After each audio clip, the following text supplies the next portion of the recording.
cancer is no longer an old person's disease where they get cancer at 75 and 80. They're getting it in 60 and 50 and 40 and 30, right?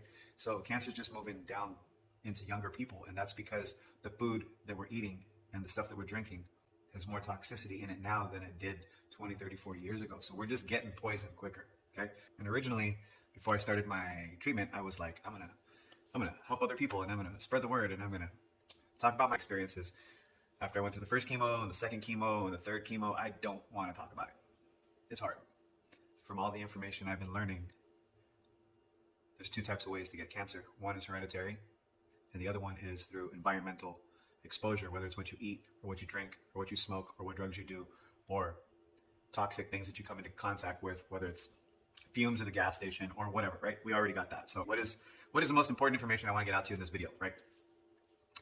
You can only control what you come into contact with in your environment. And that basically boils down to what you eat, drink, right? What you eat and drink on a daily basis, what you eat and drink. That is what is going to make or break the chances of you getting cancer. My advice to you guys is you start making life changes right now, today.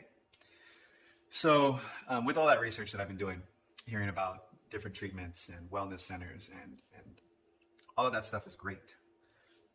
But what's better is not getting cancer in the first place. To a certain extent, you can control that.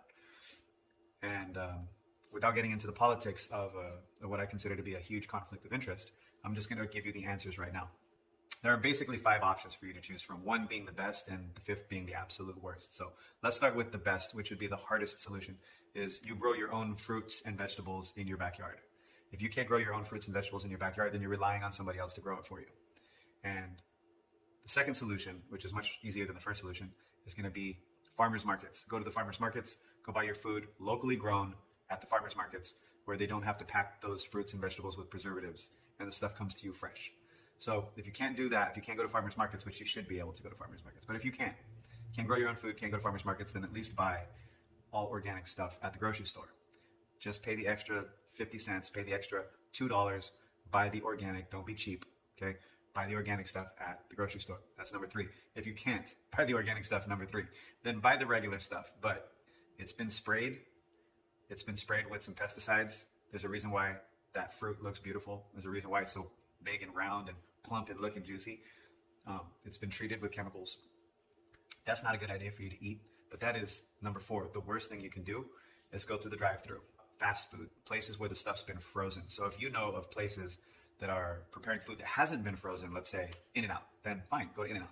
If you are going to go through a drive-thru, you better know that that food's never been frozen, because if that food has been frozen, it's 100% guaranteed it's been treated with a ton of preservatives. So you eat a little bit of that stuff, once every day or once every other day, in years and years and years of your life, you are going to come down with something.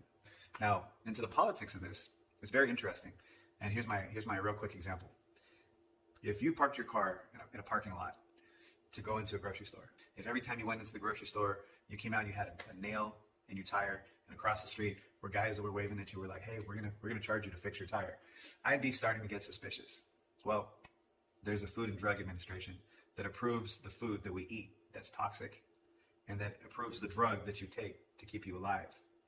And they don't provide a cure, but they definitely approve the food with all the pesticides that are used, with all the preservatives that are used. They approve all the food that we can buy and eat here in the United States. But then after it makes us sick, they also approve the medicine that will keep us alive. So that's the politics of it. But going back to the main point of this video is grow your own food. You can't do that. Go to farmers markets. You can't go to farmers markets, buy all organic, no excuses. But whatever you do, don't go through drive-thrus where the food's frozen and they're using preservatives, okay? That's my best piece of advice to you. You can take control of your own health so that you don't have to go through the chemo drugs that the FDA has approved. The chemo drugs that the FDA has approved are not good for you. And some of these side effects will come down the road 10, 15, 20, 30 years from now. So you just don't want to deal with cancer. You want to avoid cancer at all costs. All right. I love you guys. Peace out.